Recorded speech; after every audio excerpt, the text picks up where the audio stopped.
Assalamualaikum warahmatullahi wabarakatuh. Jumpa kembali bersama Solopurna.com video tutorial. Pada kesempatan kali ini kita akan membahas tentang apa yang perlu dipertimbangkan ketika kita mengganti part PC atau kita membeli PC atau kita merakit PC. Simak videonya sampai selesai, semoga bermanfaat. Hal pertama yang perlu kita ketahui adalah kita harus tahu bagian-bagian dari part PC, mulai dari prosesor, apa itu prosesor, mulai dari RAM, ya, apa yang dimaksud dengan RAM tersebut, kemudian hard disk atau SSD, VGA card atau graphic card. Semua komponen tersebut memiliki fungsi kegunaan masing-masing. Semuanya saling menopang dan saling mendukung. Pada kesempatan kali ini, saya ingin mengetes kemampuan PC saya yang standar dengan spesifikasi prosesor Intel Xeon E3 1220, memiliki jumlah core 2 dan 4 thread dengan kecepatan 2,3 GHz.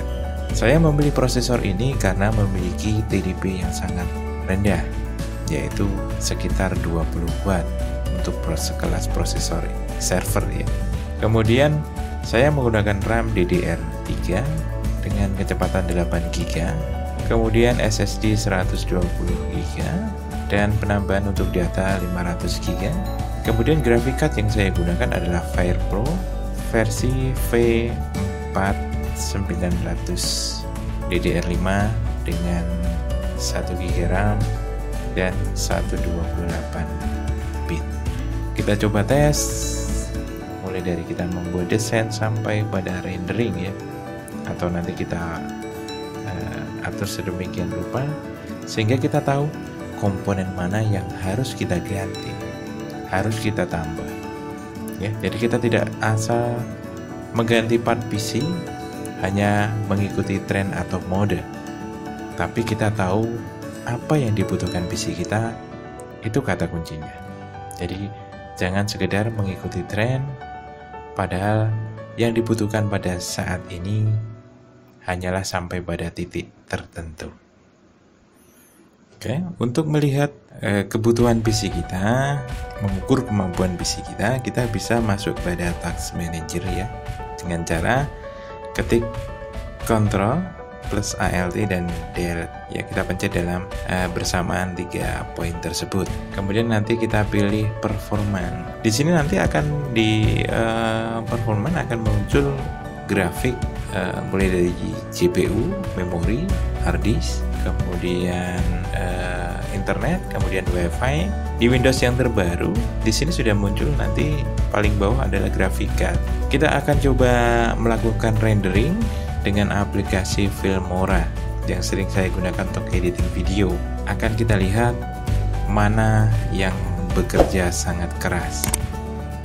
Oke, saya buka video tutorial saya yang lama yang saya gunakan untuk proses rendering. Jadi akan kita lihat beberapa grafik yang akan bergerak naik turun ya sampai pada titik 100%. Nah, untuk memori ini masih stabil ya, berjalan di kisaran 2 GB, 2,5 GB. Kemudian disk masih berjalan normal karena saya menggunakan SSD di sini. Ya. Oke, kita klik proses rendering. Nah, pada tahap ini mulai ada peningkatan grafik. Pada apa bisa kita lihat di sini ya. CPU ya. Nah, proses rendering membutuhkan kinerja yang keras pada prosesor dan grafik card di sini. Hampir 100% terus mentok ya di sini. Jadi kita mulai berpikir, nanti bisa kita simpulkan di akhir ya, mana yang bekerja keras sekali dan perlu kita bantu dengan misalkan kita ganti atau kita upgrade. Untuk proses rendering bisa kita simpulkan ya bahwa prosesornya bekerja sangat keras sekali hingga mencapai 100%. Kalau ini dipakai bersama dengan aplikasi yang lain, sudah pasti akan kelihatan berat sekali.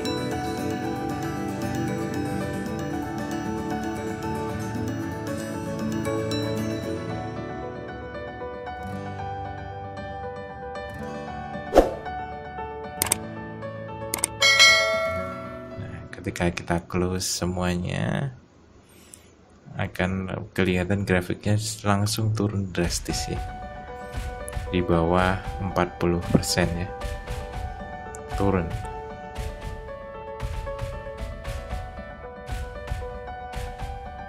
Selanjutnya kita coba untuk memakai aplikasi desain. Oke. Sekarang kita buka Photoshop, kemudian bersama dengan Corel. Ini juga aplikasi yang kita butuhkan ketika kita membuat desain. Oke, kita coba open contoh Photoshop ya, contoh desain dari Photoshop yang simple ya, layernya tidak begitu banyak. Kalau ini layernya lebih dari satu banyak, mungkin grafiknya juga akan berubah secara signifikan,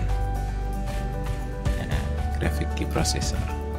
Kemudian dengan ini sudah berjalan, kemudian kita buka Corel Draw ya, kita bersamaan ya. Photoshop ini lebih ringan, masih aman. Ini untuk prosesornya bekerja di kisaran 60 sampai 70%. Kemudian titik terendahnya bisa sampai 20 sampai 20% ya, 20 sampai 70. Nah, kita buka sambil kita biasanya bekerja 2 kali ketika desain ya, multitasking ya. Kita selain pakai Photoshop, kita juga mengolahnya di Corel Draw. Nah, di sini ketika kita buka dua aplikasi ini, bagaimana reaksinya? Apakah ada perubahan atau tidak?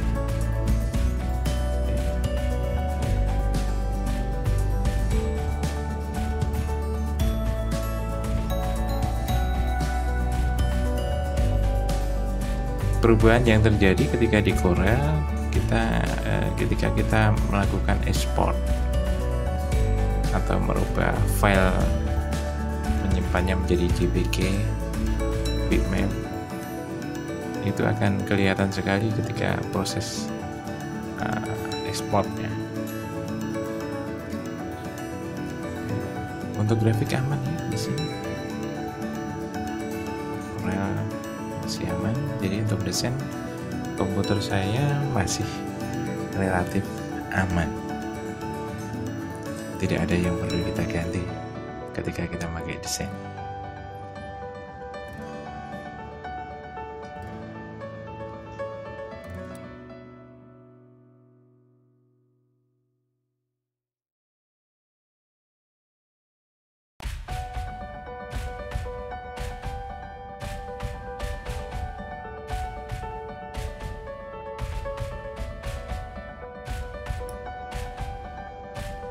Oke, selanjutnya yang paling kita tunggu-tunggu di sini adalah kita tes untuk bermain game.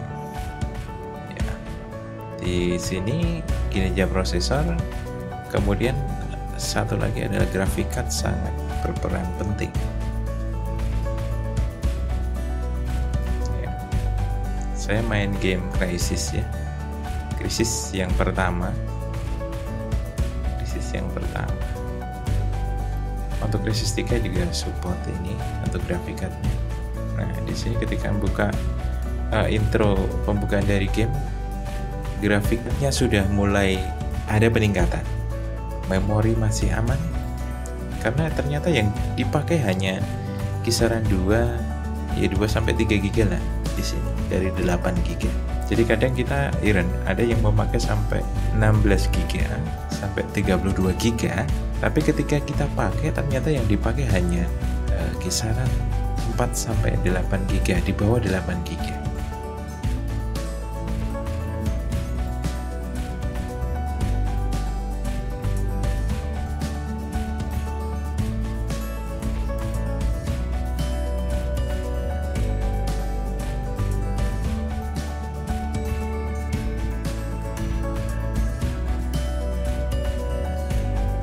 Ini sudah mulai loading masuk pertama gamenya.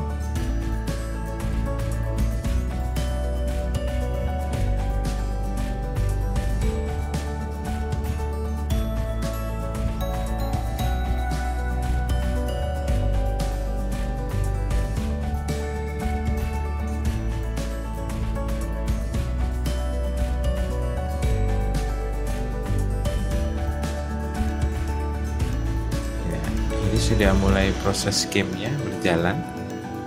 Nah, ini video intro pertamanya. Grafik masih sama, kisaran 70-80% dari prosesornya. Oke, nanti kita coba untuk berjalan ya, bermain di aplikasi game ini. Apakah ada apa itu patah-patahan ya di sini? Ketika patah itu memang ada kegiatan, ada grafik yang ketika itu sudah mentok di 100%, sehingga muncul patah-patahan atau jeda. Nah, ini masih lancar. Apalagi ini kalau misalkan kita tambah dengan memutar musik video. Nah, kinerja dari prosesor ini sangat tinggi sekali. Untuk prosesor Xeon ini kenapa saya pilih?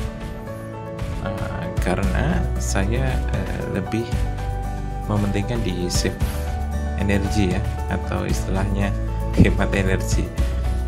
Jadi untuk prosesor ini sekelas server dengan TDP di bawah 20 watt itu sangat irit sekali untuk tagihan bulanan saya maksudnya ya, karena kebetulan listrik di rumah masih pakai 900 ya.